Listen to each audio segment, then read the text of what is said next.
This is Chuck Carvel, and I'm the Chuck in the Markets Up Chuck. And today's blog was titled "The Dividend Dilemma." And what I really wanted to point out here is, people are looking for income today, and that's certainly hard to get with interest rates. As it reported in the Wall Street Journal today, the Fed's probably going to try to keep interest rates, at zero basically as long as they can. So, you can't get really a lot of yield in bonds, and so a lot of people are turning to common stocks. And all I want to do is point out that I think that's a good idea, but I do also want to point out that often less is more. In other words, the highest dividend payer can in reality generate the lowest income. I'm going to use a couple of examples here to illustrate my point. The first is H.J. Heinz, an extremely well-known company, obviously. I'm looking at an 8-year, 7 3/4 year record of Heinz, going back to the beginning of 2003 up through current. If you look at Heinz, they've had a relatively consistent earnings record, but the growth rate has only been 4.4%. If you bought Heinz today, you can get a dividend yield of 4.3%, which is very attractive. That's actually more than you can get on a treasury bond.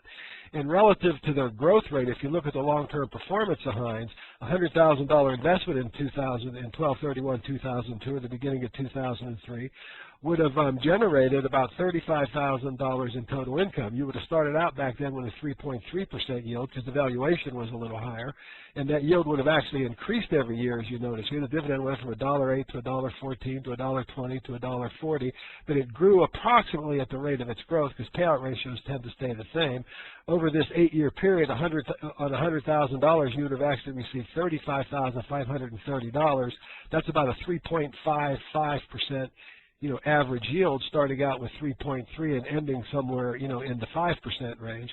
$100,000 would have also grown to $120,000, giving you a 2.8% compounded rate of return. But add in dividends, and you'd have made about 6.8%. And by the way, your growth would have been equal to the S&P. I don't have S&P dividends here, but Heinz would have paid slightly more than the S&P would have paid you. So you end up with a nice 6.8% return, and you get about $35,000 dollars in total incomes over the period.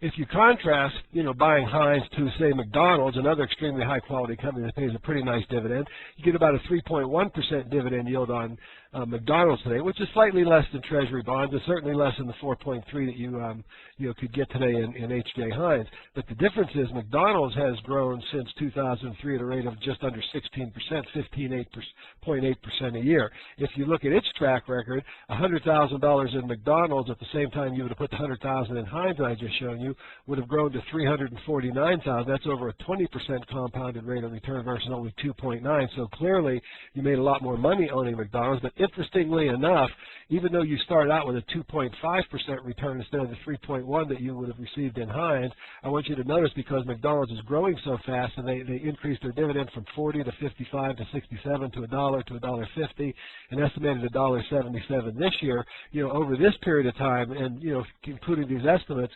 $100,000 in McDonald's would pay $58,707. That's a 5.8% average yield versus the 3.5% that you would have got, including estimates on Heinz. So often less is more. So the starting dividend yield is important, but what's even more important is how fast that dividend's growing, and whether or not you need the income today or whether you can wait a few years. Sometimes opting for the lower yield can actually generate the most income over time. This is Chuck Carvel. I hope this gives you some additional insights into the investing in common stocks. Thanks for listening. I'll talk to you again tomorrow.